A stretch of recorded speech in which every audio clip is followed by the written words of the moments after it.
Guys welcome to our channel Gyan giver. मैंने target किया है कि मैं आपको जीके के बेस्ट क्वेश्चन प्रोवाइड करूं। मैंने काफ़ी सर्चिंग के बाद बहुत अच्छे क्वेश्चंस फाइंड किए हैं जो कि कॉम्पिटिटिव एग्जाम्स में आपको बहुत हेल्प करेंगे। सो प्लीज़ आप लोग मुझको सपोर्ट करें। आप लोग इन क्वेश्चंस को एक नोटबुक में नोट कीजिए एंड बिलीव मी, आप लोगों की जीके बहुत स्ट्रांग होने वाली है। इन क्वेश्चंस के साथ मैंने एडिटिव इन्फॉर्मेशन भी प्रोवाइड करी है। गाइस ये मेरी सेकेंड वीडियो है। अगर आपने मेरी फर्स्ट वीडियो नहीं देखी है तो प्लीज़ आप नीचे दिए हुए लिंक पर क्लिक करके आप उस वीडियो को भी देख सकते हैं। और मैं आपके लिए ऐसी ही इम्पॉर्टेंट एंड इन्फॉर्मेटिव वीडियोस लाता रहूँगा। So please support me and please like and share my video and subscribe my channel Gyan giver and don't forget to press the bell icon. चलिए अब हम लोग अपने वीडियो को स्टार्ट करते हैं। फर्स्ट क्वेश्चन है, who is also known as father of white revolution. तो फादर ऑफ वाइट रेवोल्यूशन हमारे हैं डॉक्टर वर्गीस कुरियन, जो कि मिल्क मैन ऑफ इंडिया के नाम से भी जाने जाते हैं। और गाइस जो वाइट रेवोल्यूशन है वो मिल्क से रिलेटेड है। इसमें मिल्क के प्रोडक्शन से रिलेशन रखता है। वाइट रेवोल्यूशन एक ऐसा रेवोल्यूशन है जिससे कि इंडिया एक वर्ल्ड का लार्जेस्ट प्रोड्यूसर ऑफ मिल्क बन गया। और इसके पहले बहुत ही किल्लत थी, कमी थी भारत में मिल्क की। और इस डेयरी सेक्टर में बहुत बड़ा कंट्रीब्यूशन हमारे डॉक्टर वर्गीस कुरियन का है। अब हम लोग इसकी हिस्ट्री की बात करते हैं थोड़ा। ये शुरू होता है 1965 में, जब हमारे दूसरे प्रधानमंत्री श्री लाल बहादुर शास्त्री जी हमारे प्रधानमंत्री थे। तब उन्होंने NDDB national dairy development board की स्थापना की।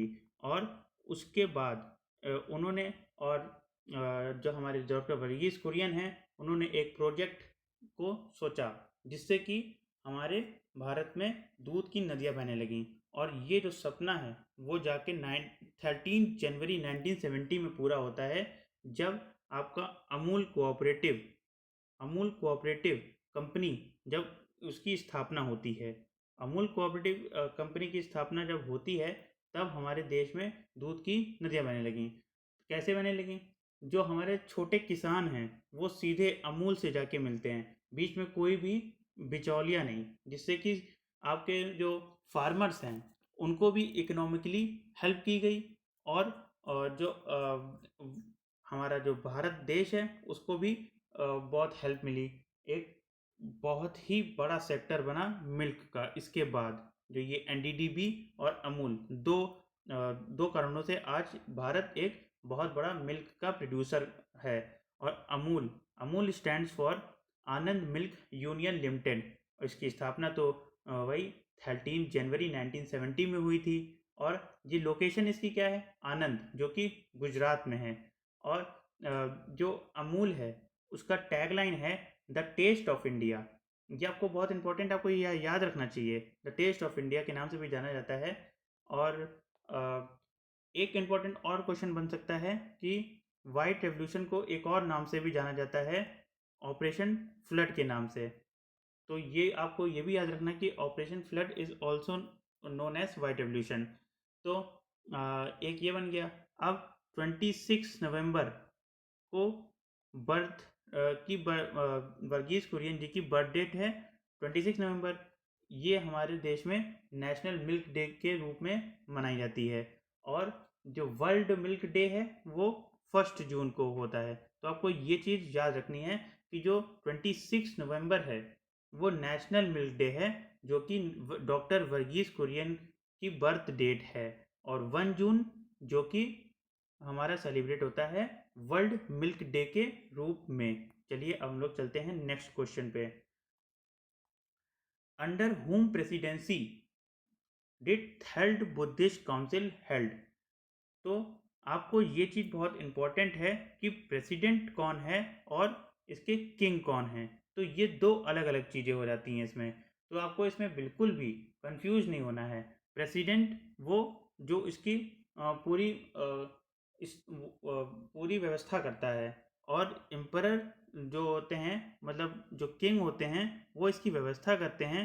और जो इसको प्रिसाइड करते हैं, प्रेसिडेंसी करते हैं, वो होते हैं इसके प्रेसिडेंट। जैसे इस क्वेश्चन के आंसर है थर्ड बुद्धिस्ट काउंसिल को हेल्ड, जो प्रेसिडेंसी है वो किसके, मोंगली पुत्ता तिस्सा के द्वारा करी गई। और जो इसमें किंग थे वो आपके अशोक थे, अशोक दी ग्रेट। और अब गाइज ये बुद्धिस्ट काउंसिल होती क्यों थी, तो बौद्ध धर्म का प्रचार और प्रसार करने के लिए ये बुद्धिस्ट काउंसिल हेल्ड की जाती थी। और ये कुछ 100 साल बाद ऐसे लगातार होती रही। आज तक की 6 बुद्धिस्ट काउंसिल हुई हैं, जिसमें कि 4 बहुत इंपॉर्टेंट है। चलिए हम लोग अब चारों के बारे में डिस्कस कर लेते हैं। तो इसमें पहली बुद्धिस्ट काउंसिल जो कि 483 बीसी में हुई, और इसमें किंग जब ये हुई तब उस समय किंग थे अजात शत्रु, और जो इसके प्रेसिडेंट थे वो हैं जिनके द्वारा ये करवाई गई, तो ये थे महाकश्यप। और राजगृह ये प्लेस थी, और इसमें मगध एम्परर था। चलिए अब चलते हैं इसमें सेकेंड बुद्धिस्ट काउंसिल पर। ये हुई 383 बीसी में, और इसके किंग थे कालशोक, प्रेसिडेंट थे इसके सबाकमी, और प्लेस थी इसकी वैशाली बिहार। अब थर्ड बुद्धिस्ट काउंसिल कहाँ हुई और कब हुई, तो ये भी देख लेते हैं हम लोग। ये हुई 250 बीसी में। पहले के दो में 100 का अंतराल, पहले के में 100 का अंतराल। अब इसमें कुछ अलग अंतराल है, तो हम लोग इस तरीके से नहीं याद कर सकते। तो अब हम लोग तीसरी वाली क्या हुई, ये अशोक सबसे इंपॉर्टेंट मानी जा सकती है। इसमें अशोक ने बहुत ज़्यादा धर्म का प्रचार किया। उनके जो पुत्र थे वो राहुला, वो भी वो आपके गए श्रीलंका में, उन्होंने धर्म का प्रचार प्रसार किया। और इसके जो प्रेसिडेंट हैं वो मोंगली पुत्र तिस्सा हैं, और इसकी जो प्लेस है जहाँ पे ये हेल्ड हुई वो है पाटलिपुत्र। और हम लोग चलते हैं फोर्थ बुद्धिस्ट काउंसिल में, और ये हुई 78 एडी में। और इसके किंग कौन थे, कनिष्क, और इसके प्रेसिडेंट थे वसुमित्र, और वाइस प्रेसिडेंट थे इसके अश्वघोष। और प्रेस कुंडलवन जो कि कश्मीर में है। चलिए अब हम लोग चलते हैं नेक्स्ट क्वेश्चन पे। What is the name of the first train, first train कौन सी, पैसेंजर ट्रेन ऑफ इंडिया। तो ये बहुत गाइस बहुत बढ़िया क्वेश्चन है। इसमें जो साहिब, सिंध और सुल्तान, ये तीनों किसके नेम हैं, ये तीनों इंजन के नेम हैं। और यही तीनों नेम जो हैं वो पहली पैसेंजर ट्रेन का नेम है। तो इसका जो आंसर है वो है डी वाला, साहिब, सिंध एंड सुल्तान। तो आपको ये तीनों याद रखने हैं। और इससे अब और हम लोग को जो इन्फॉर्मेशन मिलती है वो ये है कि ये चली कहाँ से लेकर कहाँ तक। तो ये बॉम्बे बोरी बंदर से लेकर के थाने तक की चली। और कब चली, 16 अप्रैल 1853 में ये चली थी। और इसमें 14 कैरियर्स थे। और कितने किलोमीटर चली, ये भी एक बहुत बढ़िया क्वेश्चन बनता है। तो ये 34 किलोमीटर चली। और एक क्वेश्चन बहुत बढ़िया सा बनता है इसमें कि फादर ऑफ रेलवे किसको कहा जाता है। तो आप सभी को पता होगा, father of railway lord Dalhousie, lord ji थे, उनको फादर ऑफ रेलवे भी के नाम से भी जाना जाता है। ये जो आपको इमेज में दिख रही है ट्रेन, ये हमारी फर्स्ट ट्रेन थी। चलिए अब नेक्स्ट क्वेश्चन पे चलते हैं। Which deficiency disease is held due to the lack of vitamin B12। तो एनीमिया B12 की कमी से होता है। इसमें जो बेरी बेरी दिया हुआ है वो आपका विटामिन बी की लैक से होता है। और रिकिट्स विटामिन डी की कमी से डिफिशियंसी डिसीज होती है। और स्कर्वी विटामिन सी की कमी से डिफिशियंसी डिसीज होती है। गाइस एक मैं आपको नोट देना चाहता हूं जो कि बहुत इंपॉर्टेंट है, और ये क्वेश्चन आ भी सकता है। Lack of vitamin E causes reproductive failure. जो विटामिन ई की लैक की वजह से जो बीमारी होती है, डिफिशियंसी डिसीज होती है, डिफिशियंसी डिसीज कह सकते हैं इसको, या तो एक डिसीज होती है जो कि मतलब एक फेलियर होती है, वो रिप्रोडक्टिव फेलियर होती है। तो आपको ये नोट बहुत इंपॉर्टेंट है, आप इसको नोट कर लीजिएगा। चलिए अब नेक्स्ट क्वेश्चन पे चलते हैं। In which year did Kalinga war held. तो ये हुई थी हमारी बीसी में, before Christ, not in AD. तो ये चीज़ हमको बहुत इंपॉर्टेंट है, ये चीज़ हमको लोग को ध्यान देना होगा। बस हम लोग को आता होगा, गलती से हम लोग ने अगर लगा दिया तो ये गलत हो जाएगा क्वेश्चन। तो इस चीज़ पे हम लोग को बहुत ध्यान देना होगा कि बीसी पे हम लोग लगा रहे हैं। ठीक, तो ये 261 बीसी में हुई थी, आता सबको होगा, मगर ये हम लोग थोड़ा सा गलती कर जाते हैं, तो ऑप्शंस पे हम लोग को बहुत ध्यान देना है।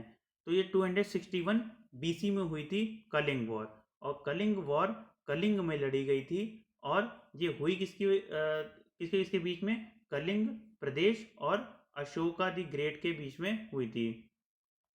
और इसलिए कहा जाता है कि अशोक की ये आखिरी महान लड़ाई थी। इसके बाद अशोक ने लड़ाई को छोड़ दिया था।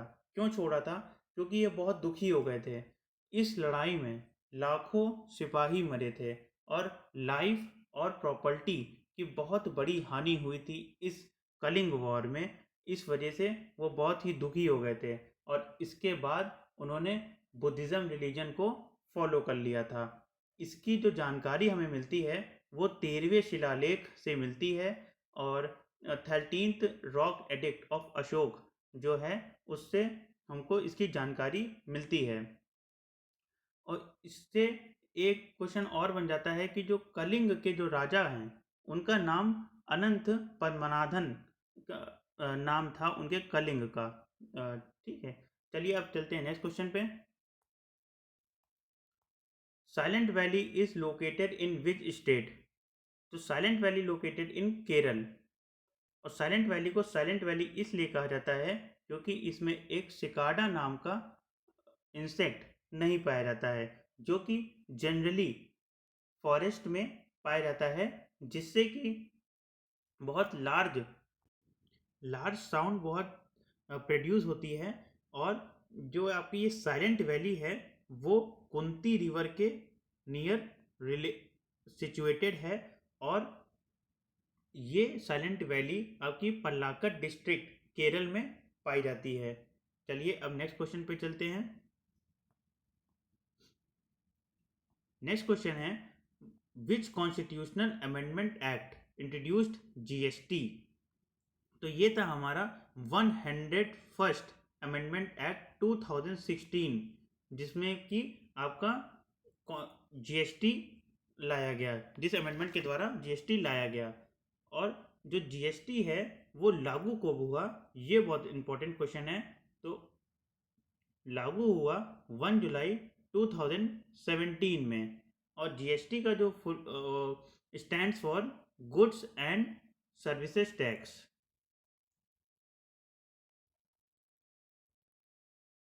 और जो जीएसटी है वो मेनली 3 टाइप्स का होता है, वो है SGST, CGST and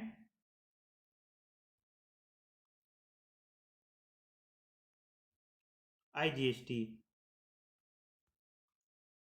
SGST stand for state GST, central GST C वाला, और आई वाला हो जाएगा इंटीग्रेटेड जीएसटी। और इसमें 4 स्लैब्स होते हैं, 4 तरीके से इसमें मेनली कर लगता है टैक्स। तो ये होता है आपका 5%, 12% एंड 18% एंड 28%। ये आपके 4 तरीके के इसमें स्लैब्स होते हैं। गाइस मैं आपको और इन्फॉर्मेशन देता हूँ, जो ये और ऑप्शंस दिए हैं उनके बारे में। जो ये 103rd अमेंडमेंट एक्ट है वो आपको पता होना चाहिए कि इस अमेंडमेंट के द्वारा क्या हुआ था।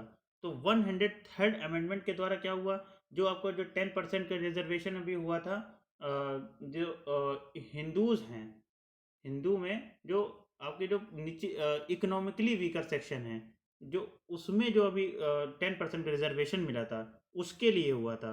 तो इसको हम लोग कहते हैं EWS, इकोनॉमिक वीकर सेक्शन।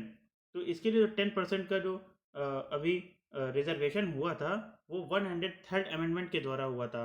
और 104th अमेंडमेंट एक्ट के द्वारा हमारे जो रिजर्वेशन सीट्स लाई गई थी SCs एंड STs के लिए, जो कि लोकसभा और स्टेट असेंबलीज में हुई थी, वो 104th अमेंडमेंट एक्ट के द्वारा लाई गई थी। तो गाइस अब हम लोग चलते हैं नेक्स्ट क्वेश्चन पे। Who won the award 2019? तो इसका आंसर है जर्नलिस्ट रवीश कुमार। जो हमको ये फोटो में दिख रहे हैं ये हैं जर्नलिस्ट रवीश कुमार और ये हमारा रेमन मैग्सेसे अवार्ड है। जो रवीश कुमार हैं वो एनडीटीवी के जर्नलिस्ट हैं और ये प्राइम टाइम एक शो है उसको होस्ट करते हैं। गाइस, जो ये रेमन मैग्सेसे अवार्ड है इसको एशिया का नोबेल प्राइज़ के नाम से भी जाना जाता है और रेमन मैग्सेसे जो फिलीपीन के एक प्रेसिडेंट थे उनके नाम से दिया जाता है और ये फिलीपीन में दिया जाता है। चलिए हम नेक्स्ट क्वेश्चन पे चलते हैं। What is the name of the currency of Japan?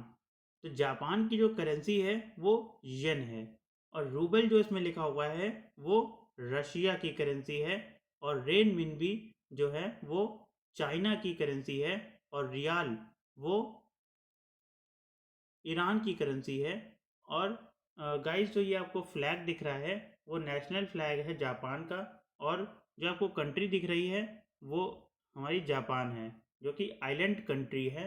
और गाइस, हम लोग को ये भी पता होना चाहिए कि जापान में कौन सी लैंग्वेज बोली जाती है। तो जापान में बोली जाती है जैपनीज़ और जापान की जो कैपिटल है वो है टोक्यो। एंड जापान की जो संसद है, पार्लियामेंट, ये एक इम्पॉर्टेंट क्वेश्चन है, उसका नाम है नेशनल डाइट। तो आप इसको जरूर नोट कर लीजिएगा अपने में और तो आप लोग को आते भी होंगे। चलिए नेक्स्ट क्वेश्चन पे चलते हैं। In which year did first census was conducted in India? तो गाइज ये एक बहुत ही इम्पोर्टेंट और आपको समझने वाला क्वेश्चन है कि ये हुआ था पहला सेंसस 1872 में और जो 1881 है उसमें रेगुलर सेंसस स्टार्ट हुआ, तभी से लेकर आज तक की रेगुलर चलता है अब। मतलब कि इसमें जो 10 ईयर्स का जो इंटरवल वाला जो आज हो रहा है वो 1881 से शुरू हुआ और जो पहला हुआ था वो 1872 में हुआ था। और इसको हम लोग जो 1881 से हुआ है उसको हम लोग सिंक्रोनस सेंसस के नाम से भी जानते हैं। और जो पिछला सेंसस हुआ था वो 2011 में हुआ था और जो अगला होना है वो 2021 में होना है। तो इंटरवल कितने का हुआ? 10 ईयर्स का हुआ। तो ये भी क्वेश्चन आ सकता है कि इंटरवल कितने का होता है सेंसस में, जनसांख्यिकी में? तो ये होता है हमारा 10 ईयर्स का। और जो ये सेंसस होता है वो किसके तहत होता है? तो सेंसस एक्ट 1948 के तहत होता है। तो ये भी हम लोग को पता होना चाहिए। और ये होता क्या, मतलब सेंसस होता क्या है? तो सेंसस एक ऐसी जनगणना है, जनगणना होती है सेंसस, जिसके द्वारा हमारे डेमोग्राफिक, इकोनॉमिक, सोशल जितनी भी तरीके की हमारे डेटा होता है वो लिया जाता है और उससे हम लोग की गणना की जाती है। सो गाइस, आपको कैसा लगा ये वीडियो आप हमको कमेंट करके प्लीज़ बताइएगा।